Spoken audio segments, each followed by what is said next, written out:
Estamos de volta e agora vamos mostrar para você a primeira reportagem da série Café, ontem, hoje e amanhã. 12 reportagens sobre a história da segunda bebida mais consumida no mundo, desde sua descoberta 1000 anos depois de Cristo até os dias de hoje. Pois é, hoje você vai ver a primeira reportagem, como surgiu o café, seu glamour na Europa, a chegada ao Brasil, seu apogeu, o declínio e o ressurgimento do café no Paraná. A reportagem é de Sérgio Mendes. Café ontem, hoje e amanhã. Oferecimento Cocamar. Cooperado e cooperativa crescem juntos.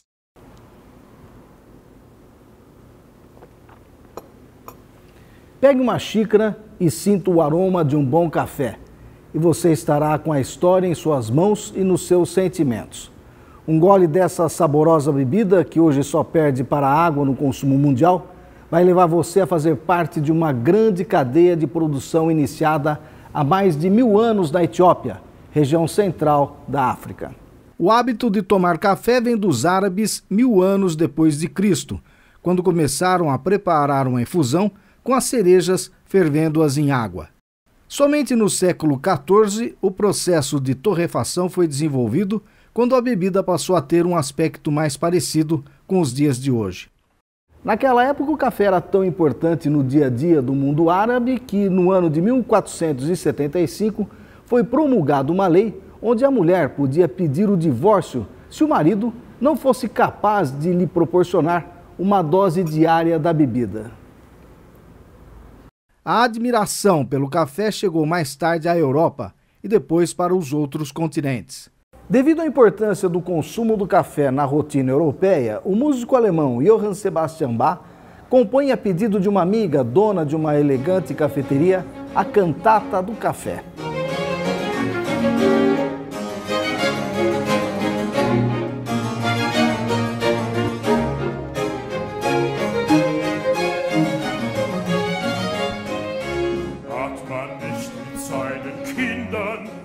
No Brasil, o café chegou pelo Porto de Belém, no Pará, pelas mãos de Melo Palheta, no ano de 1727. Totalmente ambientado, o café se espalhou rapidamente pelo território nacional e sua produção basicamente era voltada ao consumo interno.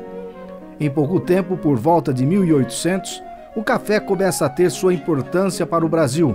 Passou de uma cultura secundária para o produto base da economia nacional.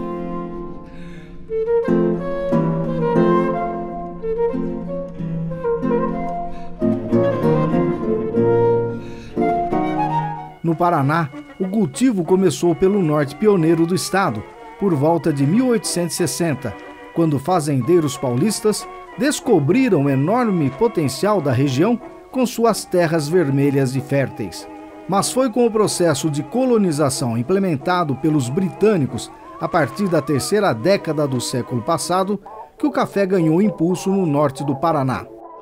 Em pouco tempo, o Paraná se tornaria o principal produtor nacional e cidades como Londrina, bafejada pela riqueza dos tempos áureos dessa cultura, seria reconhecida como a capital mundial do café. Rogério, qual a importância do café no desenvolvimento de Londrina, de toda essa região norte do Paraná? O café foi uma cultura fundamental para impulsionar o desenvolvimento regional.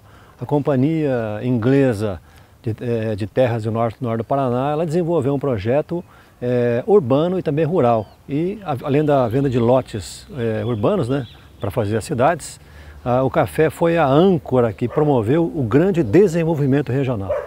E Londrina se tornou então a capital do café mundial. Londrina foi a primeira cidade fundada pela companhia em 1934 e é uma região que começou a se desenvolver a partir de Londrina. E com muita lavoura de café, sempre muita lavoura de café, que foi a cultura que se tinha na época. Não havia uma outra cultura com a dimensão do café. O Brasil era o país do café e realmente havia uma proibição em São Paulo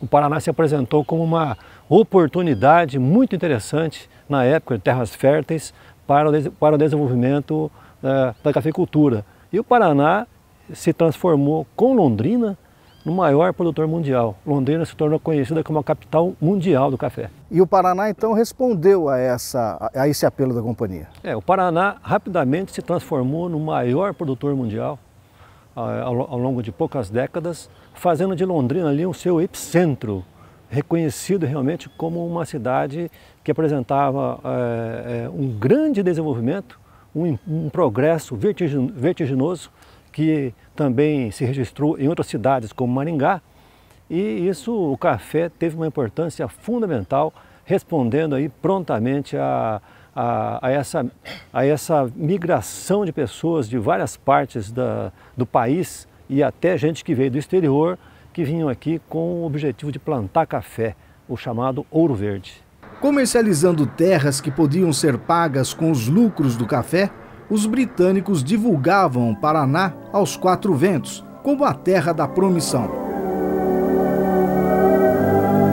Residências construídas com requintes de bom gosto e conforto comprovam que a vida no campo e nas cidades do interior oferece as melhores oportunidades e o mesmo bem-estar que as grandes capitais.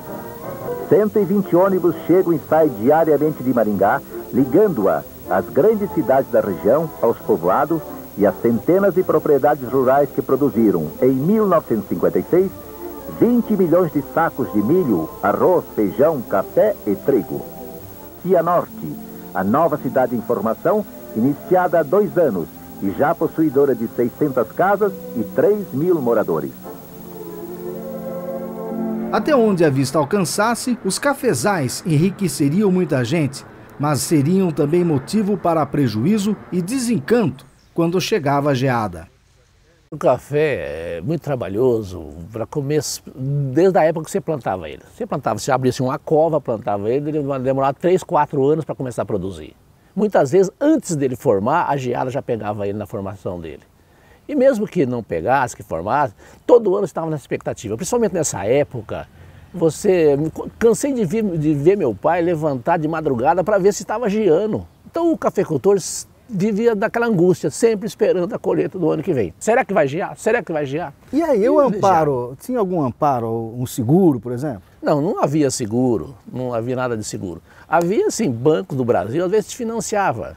E você acabava fazia assim. Eu me lembro, meu pai às vezes pagava, colhia o café, ia no banco, pagava o banco, chegava em casa e falava para minha mãe, Ana, paguei o banco, acabou o dinheiro, vamos trabalhar para o ano que vem. É sempre aquele negócio pendurado em banco para poder manter, porque a mão de obra era muito cara. E a comercialização do café? Tinha facilidade, bolsas, comerciantes, máquinas, como é que era isso? Ô Sérgio, o cafeicultor ele ficava refém dos maquinistas. Eu me lembro, eu via, e meu pai sempre com um saquinho, um embornar com café, tirando renda, para tirar renda de uma máquina a outra, e ficava à mercê dos compradores, da máquina de café. Então não tinha assim, não tinha um preço, entendeu? Taxado.